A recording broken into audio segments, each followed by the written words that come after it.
আমার বোরহানি বানানো কমপ্লিট হয়ে গেছে। এখন এটা একটা জগে ঢেলে নিচ্ছি। এখন হচ্ছে দুপুরবেলা সবাই একসাথে বসে লাঞ্চ করবে। আর আজকের মেনু হচ্ছে বিরিয়ানি, সঙ্গে আছে ডিম কোরমা।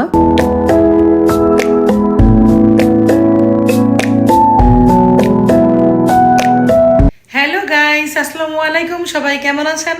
আশা করি সবাই খুব ভালো আছেন। আমি আল্লাহর রহমতে আপনাদের দোয়ায় খুবই ভালো আছি। তো এই মুহূর্তে চলে আসছি ছোট্ট একটি ব্লগ নিয়ে। আর আজকে ব্লগটি করার রিজন হচ্ছে যে আজকে আমি দুপুরে বাসার সবার জন্য কি রান্না করতেছি সেটা একটি ছোট্ট ব্লগের মাধ্যমে আপনাদের সঙ্গে শেয়ার করব। তো দেখতে থাকুন আমার আজকের এই ছোট্ট ব্লগটি, আশা করি আপনাদের কাছে ভালো লাগবে। তো আজকে হচ্ছে আমি বাসার সবার জন্য বিরিয়ানি রান্না করব, সাথে ডিম কোরমা করব। যদিও আমি নিজে হচ্ছে রোজা, তো আমি হচ্ছে দুপুরে তাদেরকে বিরিয়ানি আর ডিম কোরমা করে দিব। আমি হচ্ছে ইফতারে হয়তো খাবো। তো সেটাই চাইলাম যে আপনাদের সঙ্গে গল্প করতে করতে রান্নাটা শুরু করি। তো আমি হচ্ছে এখন মাংসটা প্রথমে রান্না বসাবো। তো বিরিয়ানি রান্না করার জন্য মাংস কষানো হচ্ছে। তো মাংসটাকে খুব ভালো করে কষিয়ে এরপরে হচ্ছে এর সাথে আমি বিরিয়ানির চালটা অ্যাড করে দিব। তো অলরেডি মাংসটা অনেকটাই কিন্তু সফট হয়ে এসেছে। এই মুহূর্তে আমি মাংসের সাথে চালটাকে অ্যাড করে দিয়েছি এবং ভালো করে নেড়েচেড়ে পরিমাণ মতো পানি দিয়ে দিলাম।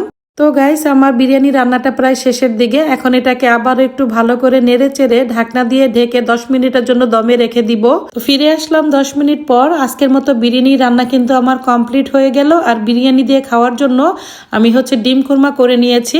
আমাদের বাসার প্রত্যেকেই বিরিয়ানির সাথে ডিম কোরমাটা খেতে খুবই পছন্দ করে, এমনকি আমি নিজেও করি। তাই ডিম কোরমা করে নিলাম। আর সবশেষে চলে আসলাম বোরহানি তৈরি করার জন্য। বিরিয়ানির সাথে তো বোরহানিটা না হলে চলেই না।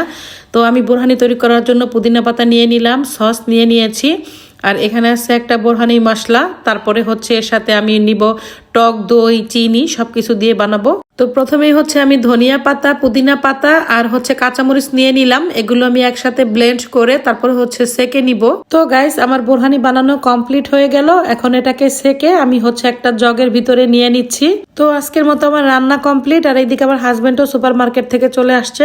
তো সে মার্কেট থেকে কলা এনেছে। এই যে কলাগুলো কিন্তু খুবই ফ্রেশ আর এত বড় যে একজন একটা খেয়েও শেষ করতে পারবে না। সঙ্গে পেপসি এনেছে, তেল, শসা, টমেটো এগুলো নিয়ে আসছে। তো আমি এখানে শসা ছুলে নিয়েছি, টমেটো নিয়েছি সালাদ কাটার জন্য। তো এখন হচ্ছে আমি সালাদ কেটে নিব। তো আমার সালাদ কাটা কমপ্লিট হয়ে গেল। আমি এখানে টমেটো, শসা, ইনচালাতা, পেঁয়াজ, কাঁচামরিচ দিয়ে সালাদ কেটে নিয়েছি। আর এই পাশে কেটে নিয়েছি লাল পেঁয়াজ আর লেবু। তো আজকের মতো আমার সমস্ত রান্নাই তো কমপ্লিট। আমি এখন টেবিলে সবকিছু সাজিয়ে নিয়েছি। তো কি কি রান্না করেছি চলো তোমাদেরকে আরেকবার দেখাই। তো এখানে আছে বিরিয়ানি, আর এই পাশে বিরিয়ানির সাথে খাওয়ার জন্য ডিম কোরমা করেছি। এই ডিম কোরমা দিয়ে বিরিয়ানি খেতে আমাদের বাসায় সবাই খুব পছন্দ করে।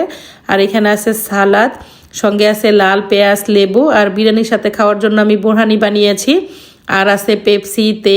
তো আমি তো আজকে রোজা, আমি তো আর এখন খাবো না। তো আমাদের বাসার বাকি সবাই এখন খেতে বসবে। তো সবাই এখন প্লেটে খাবার বেড়ে নিচ্ছে। এখন সবাই একসাথে বসে দুপুরে লাঞ্চ করবে। তো আমার বড় ছেলে হানজালা বলতেছিল যে আম্মু তুমি তো রোজা, তুমি আর এখানে থেকে কি করবে, তুমি রুমে চলে যাও। তো আমরা হচ্ছে সবাই সবার খাবার নিয়ে নিয়ে তারপরে খাবো। তো আমি তাদেরকে একটু ভিডিও করে নিচ্ছিলাম আর বললাম যে সমস্যা নেই, তোমরা খাওয়া দাওয়া করো, তোমাদের কার কি লাগবে আমি তোমাদেরকে এগিয়ে দিচ্ছি। তো সেটাই চাইলাম যে আজকে পুরোটা দিন আমরা বাসায় কিভাবে কাটাচ্ছি সেটাই ছোট্ট একটি ব্লগের মাধ্যমে তোমাদের সাথেও শেয়ার করি। আর এই হচ্ছে আমার সন্ধ্যায় ইফতারের খাবার। আমি ইফতারে বিরিয়ানির সাথে একটা খেজুর নিয়েছিলাম, এক গ্লাস লাচ্ছি আর হচ্ছে এক গ্লাস বোরহানি নিয়েছি। এটা দিয়ে আমি ইফতার করেছিলাম, সেটাও ভিডিওতে অ্যাড করে দিলাম। তো আমি আশা করি আমার আজকের এই ছোট্ট ব্লগটি তোমাদের কাছে ভালো লেগেছে। দেখা হবে পরবর্তীতে নতুন কোনো ব্লগে। সেই পর্যন্ত সবাই ভালো থেকো, সুস্থ থেকো। আজকের মতো সবাইকে বিদায় জানাচ্ছি। খোদা হাফেজ।